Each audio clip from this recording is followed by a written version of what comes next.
Bonjour, bienvenue. Mon nom est Daniel Genet, conférencier, coach, formateur et fondateur de Détox ta vie. Aujourd'hui, j'ai la chance d'avoir avec moi Linda Valade. Bonjour Linda. Bonjour Daniel. Ce qui est le fun de voir avec Linda, tu fais plusieurs choses que les gens ne te connaissent pas nécessairement tous, mais au fond, tu es synergologue au départ. Toi, tu es fondatrice de Verum et on va en parler un petit peu plus en détail, Verum, tout à l'heure, mais tu es enseignante en PNL, tu fais les profils Hermann et tu as vraiment beaucoup de bagages. Tu es conférencière, tu es chroniqueuse, donc il y a plusieurs choses que tu fais. Et je suis principalement enseignante. Tu es principalement enseignante, donc ce qu'on voit. Et on va commencer par la première question. Oui. Pourquoi Verum? En fait, Verum, ce qu'il faut comprendre, c'est en latin, veut dire vérité, dans le sens authenticité. Alors pour moi, deux mots qui ont toujours fait partie de ma vie, en fait, c'est la communication, le mot communication et le mot vérité. Alors, Verum regroupe, en fait, cette appellation-là qui est le nom de mon entreprise. Donc, à la recherche de la vérité, quand on étudie la communication non verbale, ce qu'on veut savoir, c'est où est la personne, est-ce que la personne est en lien avec nous. On veut en savoir plus dans le but de mieux communiquer. Donc, je trouvais que Verum allait chercher vraiment le sens de mon travail. Bien, c'est ça. Puis on voit que quand tu parles d'authenticité, c'est super important dans la communication verbale parce que on a des fois notre corps nous trahit si on n'est pas authentique. Moi, j'aime mieux dire que notre corps nous traduit que notre corps nous trahit, en fait. Ah oui, c'est une belle distinction. Donc, écoute, c'est ça. Fait que toi, au fond, on parle de langage non verbal beaucoup. Hein, tu es reconnue comme une experte là-dedans. Qu'est-ce qui t'a amené à t'intéresser au langage non verbal? Bien, comme je disais tantôt, en fait, moi, j'ai toujours été intéressée par les communications. Et j'ai d'abord suivi des formations en programmation neurolinguistique dans les débuts des années 2000. J'ai fait tous les niveaux jusqu'à enseignante et on abordait quand même la communication non verbale dans la programmation neurolinguistique. Et ensuite, j'ai voulu aller un petit peu plus loin. Alors, je me suis inscrite dans une formation, un cursus de 3 ans avec Philippe Turchet pour étudier la synergologie. Donc, j'ai été diplômée synergologue. Ensuite, j'ai fait d'autres niveaux de formation. J'ai étudié aussi les approches de Paul Ekman qui sont davantage là, au niveau du facial, donc la lecture d'émotions. Je me suis intéressée aussi au type d'intelligence Hermann, comme tu mentionnais tantôt. En fait, tout ça a le même horizon de sens. Je suis en quête de mieux comprendre la communication humaine. Donc, c'est vraiment le point des trois approches avec lesquelles j'étudie. Les 3 approches que j'ai étudiées, en fait. Bien, c'est ça. C'est pour ça qu'on voit, comme tu dis, il y a 3 choses. Le verbal, le non-verbal et les types d'intelligence. C'est vraiment le fun comme concept, là. Tu dois être dur à déjouer. On peut pas vraiment te déjouer. Tu nous connais de tous les côtés. Il y a quand même des billets à la reconnaissance d'authenticité qu'il faut tenir compte, mais je dirais que mon intention est de bien comprendre. Il faut faire attention parce que souvent, quand on parle de communication non verbale, les gens sont inconfortables, ils croient qu'on va lire dans leur tête et c'est faux, Daniel. On ne lit pas dans la tête des gens, je vous le confirme. On n'est pas des détecteurs de mensonges à savoir... Non, je suis désolée de te savoir, mais... Tu pètes ma bulle. Je suis désolée. Mais par contre... on est bien outillé pour comprendre où est la personne au moment où on lui parle, à quel moment il y a eu un décrochage cognitif ou un désintéressement par rapport. Donc ça nous donne une longueur d'avance en négociation, en affaires. On est capable de voir, parce que quand les gens commencent à se désintéresser de ce que tu parles, ça se voit sur le corps souvent bien avant que les gens l'aient verbalisé. Les gens vont tolérer un petit peu, ils vont attendre un petit peu et 5, 6, 7 minutes après, là, ils vont commencer à te donner des signes un peu plus évidents. Mais ce qu'il faut comprendre, c'est quand on commence à répertorier des signes très évidents, ça veut dire que ça fait peut-être quelques minutes que la personne était désintéressée. Et là, c'est dommage parce que la qualité de l'échange, elle a été amoindrie. Donc, si on est capable d'intervenir plus tôt, et c'est ça l'objectif, de pouvoir voir immédiatement à quel moment que la personne décroche, on peut interagir. Fait qu'imagine en négociation. Réembarquer au fond que l'interaction revienne, ramener l'intérêt de la personne dans la conversation. Oui, puis pour les gens qui sont dans le domaine de la vente, par exemple, moi je travaille beaucoup dans le milieu financier, donc les gens offrent des produits financiers. Ils veulent savoir à quel moment que la personne elle a décroché, à quel moment que la personne elle a eu tout soudainement une crainte par rapport à la négociation. Donc on est capable d'interagir rapidement. Donc, on évite, en fait, de perdre le lien. Puis c'est ça l'objectif. L'objectif, c'est de garder un lien de proximité, une relation humaine qui favorise en fait l'échange en affaires. Ah, c'est super. Puis là, on parle de... Mais toi, tu parles de Vérum. C'est quoi exactement que tu fais avec Vérum? Plein de choses. Premièrement, en fait, j'enseigne la communication relationnelle. Donc, évidemment, principalement la communication non verbale. Donc, apprendre aux gens à comprendre davantage tout ce qui est la gestuelle. Quand on parle de bande de communication non verbale, on parle de gestes, on parle de posture du corps, de quelle façon le corps se pose et aussi toutes les expressions qu'on peut voir au niveau du visage. Ça aussi, c'est très important. Donc, quand on parle de la gestuelle, on parle de 55 de l'impact de ton message. Donc, l'efficacité de ton message quand tu communiques avec des gens, 55 est en lien avec la façon que tu vas te poser au niveau de la gestuelle, 38 l'intonation et 7 seulement d'impact sur les mots. Donc, tu comprends? Il faut vraiment tenir compte du langage non-verbal, qui est le langage silencieux. Alors, ce que je fais, j'enseigne la communication non-verbale.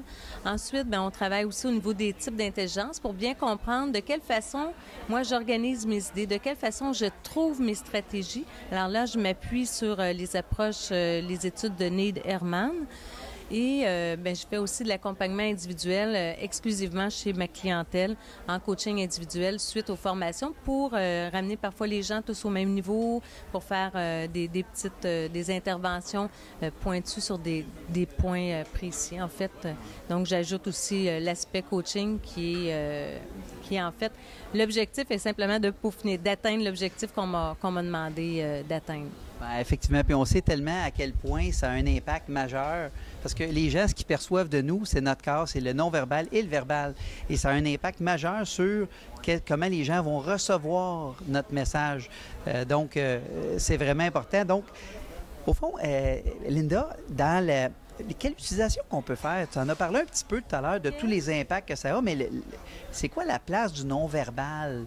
Ça peut être utilisé de quelle façon, le non-verbal, pour toi? OK. Bien, il y a au niveau de la sécurité. J'enseigne aussi un petit peu au niveau de la sécurité. Donc, eux, en fait, sont en quête de vérité. Alors, ce qu'ils cherchent à savoir, c'est vraiment à quel moment le corps, comme tu disais tantôt, nous trahit, mais à quel moment le corps ne dit pas exactement la même chose que le verbal. Donc, pour ces gens-là qui sont en quête de vérité, il va y avoir des formations qui sont vraiment directement liées sur les non-dits, donc détecter les non-dits. Moi, j'enseigne beaucoup dans le milieu des affaires dans le but de créer des relations d'affaires authentiques, gagnantes. Donc, de voir l'incompréhension de l'autre. C'est pas tout à fait la même chose. C'est sûr que dès qu'on voit que le corps ne communique pas la même chose que les mots, on peut avoir tendance à dire ben c'est du non-dit, ça s'apparente au... Ça peut être juste un inconfort qu'on voit là, dans la discussion qu'on a. Un inconfort, un stress, un décrochement cognitif, comme je disais tantôt, un désintéressement. Donc, l'idée, c'est de faire en sorte d'avoir la plus belle expérience possible en relation d'affaires. Donc, les gens dans le milieu des affaires vont beaucoup favoriser cette formation-là pour amener une meilleure satisfaction à la clientèle. OK, ça a un bon impact. Si on regarde, d'après toi, là, c'est quoi l'affaire la plus importante dans la communication non verbale? Si tu as à me dire une affaire bien importante, c'est quoi le plus important pour toi? Dans la communication non verbale, mais premièrement, faut être observateur, faut regarder. Hein? Il y a des gens qui, sans s'en rendre compte, en fait, sont dans leur tête et regardent jamais. Donc, il y a un manque d'informations. Il manque beaucoup d'informations. Je dis tout le temps, moi, il y a un spectacle qui se passe devant nous, on le regarde pas. On tient compte juste de ce qu'on entend. Donc, la première chose, c'est d'observer, de s'intéresser aussi. D'avoir de l'intérêt pour la personne devant nous, de voir ce qui se passe. Donc, chose, c'est vraiment ça. Oui, mais on y pense pas des fois. Souvent, on est présent. Il y a des gens, des fois, on jase avec eux autres, tu as l'impression qu'ils sont comme sur une autre planète, ils sont pas là. Non, c'est facile. Fais-tu un truc pour savoir quand ils sont pas avec toi? Oui. Clignement des paupières, ça ne trompe pas. Quand les gens sont dans leur tête, à eux, sont plus en lien avec toi, les battements de paupières vont être beaucoup moins nombreux. Pour avoir une petite idée, là, c'est environ entre 15 à 17 la minute. Quand on est dans notre tête, il y en a de moins en moins. Et l'inverse, quand on est très stressé, il y en a de plus en plus. C'est souvent un petit truc que je donne quickly comme ça dans les entrevues parce que c'est facile à percevoir, là, mais... Il faut que je fasse attention, je cligne-tu le bon nombre de fois? Écoute, si tu avais, mettons, quand on est dans une conversation avec quelqu'un, là, si tu avais 3 trucs à donner pour que cette conversation-là aille bien. OK. Ça peut être 3, ça peut être 2, peu importe. OK. Là. Mais si as-tu des trucs pour nous là-dessus? Bien, tu vois, quand on s'intéresse à la communication verbale, une des choses qui se passe, et c'est magique, on commence à s'intéresser à nos propres gestes à nous. OK? Et là, on s'auto-analyse et on se dit, oh mon Dieu, je viens de faire un geste de fermeture, je viens de faire un geste de doute. Donc, quand on les connaît, on peut les reconnaître plus facilement. Mais je vais quand même t'en donner quelques-uns. Quand vous commencez à regarder la personne avec le menton un peu élevé, sachez que vous êtes dans une situation de supériorité plus souvent qu'autrement. Et l'autre personne, forcément, elle va pas bien se sentir. OK? Alors, si je commence à te regarder comme ça se peut que tu te sentes un peu moins bien en ma présence et ça va affecter l'information que tu vas me livrer, ça va affecter notre relation forcément. Donc, le menton soulevé comme ça, c'est pas dans une bonne position. Quand on commence à avoir la main au menton, dites-vous, est-ce que je commence à être en doute et là, tout à coup, le corps recule comme ça, la main devant la bouche. Tous ces signes-là, en fait, vous disent de vous-même que dans l'état d'esprit dans lequel vous êtes, c'est que vous êtes en train de vous fermer, vous êtes en train de douter. Et là, il faut faire attention dans ce que tu me demandes, Daniel, parce que loin de mon intention de dire aux gens utilisez la gestuelle pour influencer ou prenez tel aspect ou utiliser tel gestuelle, c'est pas dans mon discours, OK? Parce que je crois qu'on ne doit pas contrôler notre gestuelle. Sauf que où ce que je peux vous amener, c'est de dire, quand vous avez ces aptitudes-là, quand vous avez cette gestuelle-là, c'est-à-dire, mais soyez conscient de votre état d'esprit actuel. C'est que vous êtes peut-être en fermeture, vous êtes peut-être en train de douter ou en état de supériorité, en position haute. Ça vous permet de vous ramener puis de dire, oups, je suis pas dans la position favorable pour créer un lien avec l'autre personne. Bien, tout à fait. Puis moi, de la façon que je vois un peu quand on a parlé de faire une entrevue, c'est que c'était vraiment de dire, on veut donner des trucs aux gens pour faciliter que ça soit toujours en fonction de ce qu'ils veulent, la discussion, au lieu des fois d'avoir des gestes de fermeture ou des gestes qu'on va poser qui vont avoir un effet inverse de ce qu'on veut. On ne veut pas jouer les gens, on ne veut pas truquer les gens, on veut juste être sûr de ne pas fermer la porte quand c'est pas ce qu'on veut. Exactement. Puis, tu sais, dans l'enseignement que j'apporte, au départ, les gens s'inscrivent à mes formations en se disant, bien là, je vais pouvoir savoir ce qui se passe dans la tête de l'autre. Et la première chose qu'ils font, c'est qu'ils réalisent où ils sont, eux, dans leur tête. Et c'est ça qui fait que, soudainement, leur relation d'affaires se bonifie parce qu'ils prennent conscience de leur état d'esprit.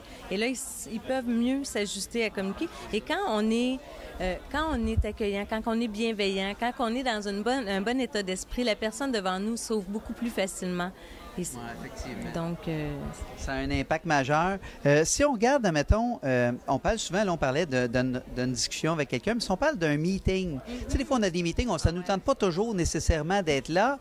Hein? Dans certains, des fois, j'ai été dans des compagnies, moi, que des fois, tu as des gros meetings et c'est pas toujours le fun. As-tu 2-3 petites affaires, admettons, qu'il faudrait penser à dire pour s'assurer qu'on n'a pas l'impression qu'on s'en fout carrément? OK. Premièrement, il y a des gens qu'on voit, ils ont toujours la tête baissée à prendre des notes et ils prennent beaucoup de notes. Je comprends qu'on peut prendre des notes, malgré qu'en 2016, il y a d'autres stratégies. On peut utiliser nos téléphones, faire mémoriser les bouts qu'on veut enregistrer, éviter de prendre des notes, parce que quand on a la tête rivée sur nos feuilles, on n'est pas en lien avec les gens. Il se passe plein de choses qu'on ne voit pas. En réunion d'équipe, c'est très intéressant d'avoir une vision globale, de regarder, parce que la personne qui parle, on peut voir les gens qui sont en accord, en désaccord, à quel moment la personne, s'il y a un point qui nous tient à cœur en particulier, mais on peut voir c'est qui nos alliés, qui sont contre l'idée. Et ça, c'est sûr que d'avoir une formation en communication verbale est aidante, mais déjà, même si vous n'avez pas de formation, si vous vous intéressez, vous allez déjà percevoir des trucs, vous allez dire, ah, ben regardons, c'est curieux, lui vient de... Soudainement, il circulait le visage au niveau des expressions faciales. On est capable de les lire quand même. Donc, de pouvoir d'être observateur. Donc, peut-être éviter les notes, favoriser l'audio enregistré. Un autre truc que je pourrais vous donner... mais je l'ai déjà donné, être en ouverture, en observant, voir plus globalement. Moi, je te dirais c'est ça. Mais c'est déjà très bon, mais on le voit tellement, parce que moi, j'ai été représentant pendant des années. Puis des fois, juste avoir le langage, quand les gens commencent cette année, si tu interviens là, tu as le temps de réchapper les choses. Quand ils sont rendus vraiment tannés, on le voit physiquement, les gens, ou quand on donne quelque chose qu'ils ne voient pas. C'est important de porter attention, puis c'était ce que tu as dit tout à l'heure, d'observer. Écoute, c'est tellement vrai. Mais si c'est toi qui anime la rencontre et que tu vois rapidement, que les gens commencent à jouer avec leur stylo, commencent à rouler le stylo. Sachez qu'ils essaient d'accélérer le temps un petit peu. Des gestes d'impatience, les doigts qui pianotent sur le bureau, les bâillements, bien ça c'est évident, hein? Les fermetures du corps. Donc quand on anime la rencontre et qu'on voit ça, bien, c'est peut-être intéressant de dire « Oups, c'est... » Il faudrait peut-être que je change mon débit de voix, que soudainement je donne une petite pause ou que j'amène un point un petit peu plus intéressant pour ramener les gens avec moi. Donc, Bien, écoute, c'est super bon ça. Écoute, si on regarde au niveau... tu sais, on a souvent des conversations, des fois dans des... on va prendre, mettons, dans une fête de réseautage. On rencontre des gens, il y a des gens intéressants, mais il y a des gens, beaucoup que la conversation et là, c'est peut-être moins le fun un peu comme genre de sujet, mais il y a des gens qu'on a une conversation, ça finit plus, on essaie de finir. Y a-tu est-ce que tu as des petits trucs, des fois, mettons, quand on veut mettre fin à une conversation, dire, on va aller voir ailleurs, y a-tu des gestes qu'on peut faire pour aller vers là? Et je vais voir si tu les appliques sur moi tout à l'heure pendant l'entrevue. Il va finir par me faire dire comment est-ce qu'on doit se positionner. Mais en fait, c'est sûr que les gens, tu sais, en communication non verbale, ce qu'il faut savoir, c'est bon, on communique à notre insu, on est lu à notre insu, OK? C'est pas parce que ça se passe au niveau de l'inconscient que c'est pas impactant, bien au contraire, ça nous impacte, ça l'impacte beaucoup. Donc, oui, si tu commences à avoir un pas de recul, tu commences à te préparer à quitter, si vous êtes assis, tu commences à ramasser tes choses sur la table, les gens inconsciemment vont faire une lecture que, oups, la rencontre se termine bientôt. Ouais, donc, on commence à se préparer gentiment. On le sait quand les gens commencent à regarder leur montre. Oups, le temps avance, donc on veut fermer un peu l'entrevue. Donc, poliment, on peut commencer à se retirer de la rencontre, mais idéalement, c'est toujours bien d'aviser l'individu qu'on a une rencontre après ou d'informer la personne verbalement. Et le camp va suivre aussi par la suite. C'est sûr que là-dedans, il faut toujours respecter son temps aussi, parce que si on est supposé finir à une certaine heure une réunion, bien, les gens avaient d'autres choses de planifier après. Si tu es rendu une demi-heure en retard, bien, tu déranges l'horaire de bien des gens. Fait que ça peut être un peu normal qu'il y ait un comportement de vouloir s'en aller. Fait que, mais c'est super, ça. Merci beaucoup de ces choses-là. Si on va, mettons, on va aller complètement sur un autre sujet. Admettons, il y a de plus en plus de sites de rencontres, de choses comme ça. Si on s'en va au niveau, on va complètement aller de l'autre bord dans le niveau personnel. Si on regarde en amour, si tu avais, mettons, dans le non-verbal, tu sais, juste genre, tu rencontres quelqu'un, tu trouves la personne intéressante, c'est quoi les signes que la personne peut avoir soit un intérêt ou que nous, on peut démontrer de l'intérêt à quelqu'un? Parce que des fois, on est intéressé, mais notre corps ne le dit pas. As-tu des choses qui te viennent à l'esprit rapidement? Bien, je te dirais, je suis un petit peu moins d'accord avec toi, Daniel, sur ce point-là. C'est un peu... en fait, notre corps, lui, c'est un fidèle communicateur. Donc, habituellement, si on le laisse faire son travail, il va communiquer exactement ce qui se passe dans notre tête. Quand notre corps n'informe pas les gens quand notre corps, en fait, ce qui informe, c'est qu'il donne l'information juste de ce qu'on ressent. Donc, si on est séduit par une personne face à nous, il y a plein de signaux qui vont apparaître. Que tu le veuilles ou pas, il est possible que la paupière supérieure remonte vers le haut. Donc, on appelle ça la fente palpébrale, en fait, qui remonte vers le haut. C'est le même signe que lorsqu'on fait un vrai sourire, OK? Donc, l'œil se referme vers le dessous et ça, c'est incontrôlable. D'autres observations que tu peux voir, les corps vont se synchroniser. Alors, après quelques instants où on communique, on a exactement la même posture. Donc, ça, c'est en lien avec les neurones miroirs. En fait, on va adopter la position de l'autre et on se sent plus en lien avec l'individu. Le corps va davantage être ouvert par rapport à la personne devant nous. Donc, plutôt que d'avoir un corps fermé, une épaule qui veut se refermer, une jambe qui se croise à l'opposé, mais c'est l'inverse. Le corps va s'ouvrir. Si la séduction commence à s'installer, c'est pas rare qu'on va voir des gestes plutôt doux, plutôt langoureux, des micro-caresses. Les gens peuvent caresser même leur tasse de café ou leur coupe de vin. Les gens vont davantage se toucher quand, exemple, au niveau de la femme, il peut y avoir des mouvements au niveau des cheveux, tu comprends?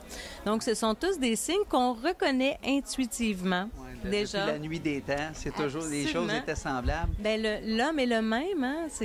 On dit depuis la nuit des temps, puis j'aimerais aussi apporter un autre point, c'est que peu importe où nous sommes sur la planète, nous sommes tous câblés de la même façon, donc c'est aussi des gestes qui sont universels, qu'on peut reconnaître, même si on ne parle pas la même langue. Si tu vas dans un pays étranger et que la femme te donne tous ces signes-là, Daniel, eh bien, probablement qu'elle est séduite par toi, même si tu n'as pas glissé un mot dans sa langue. C'est super drôle. Écoute, j'ai parlé de l'amour parce qu'au fond, c'est amené un petit peu plus personnel, parce qu'au fond, on sait très bien que les relations d'amitié, les gens, quand tu connectes avec quelqu'un, ces gestes-là sont là aussi. Il peut y avoir des différences entre amoureux et amitié, mais on voit quand même l'ouverture avec le corps. C'est la même chose, on le voit en amitié, pareil. Je suis allé en amour parce que je voulais juste voir un petit peu différemment, mais on voit que ça a un impact majeur, pareil, au niveau de l'amitié. Absolument. Puis, tu sais, ça me rappelle, j'ai une de mes ressources qui a travaillé pendant presque 30 ans, en fait, au crime majeur à la SPVM. Puis elle me disait, tu sais, Linda, quand je suis en interrogatoire pas un interrogatoire, excuse-moi, une entrevue avec un enfant et que je dois l'amener à discuter, mais elle me fait des signes de séduction. Elle commence à jouer dans ses cheveux, elle se rapproche, la tête va pencher davantage à gauche. Elle connaît ces codes-là puisque, bon, elle les a étudiés aussi pour faire le travail qu'elle faisait. Et tu vois, c'est les mêmes signes. Mais en fait, la séduction se passe à plusieurs niveaux. On peut être en séduction avec une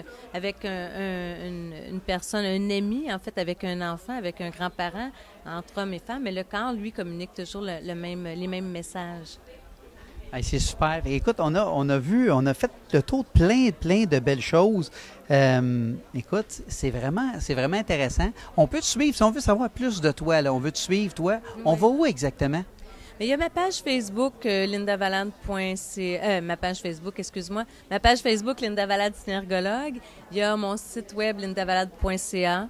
Alors, je suis aussi assez présente aussi sur le réseau d'affaires Lincoln. Puis, c'est pas mal, oui. On peut te trouver là-dessus parce que tu fais des conférences, des chroniqueuses. Donc, il y a plusieurs affaires que tu fais. On peut te suivre même dans certains événements.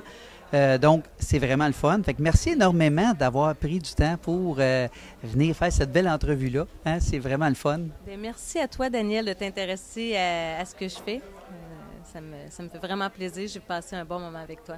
C'est vraiment le fun. Fait que merci beaucoup. Puis, n'hésitez pas, hein, vous pouvez me suivre, Daniel Genet, je suis aussi sur Facebook, mais ma page Détox ta vie. Vous pouvez suivre là, détoxtavie.com. Donc, on se revoit lors de la prochaine entrevue et aujourd'hui, on a vraiment eu plein de trucs par rapport au non-verbal. J'espère que vous allez en appliquer. Puis laissez-nous quelques commentaires sur cette vidéo-là. Ça va nous permettre de voir qu'est-ce que vous avez apprécié le plus, qu'est-ce que vous faites, puis qu'est-ce que vous allez vous servir dans votre vie de tous les jours.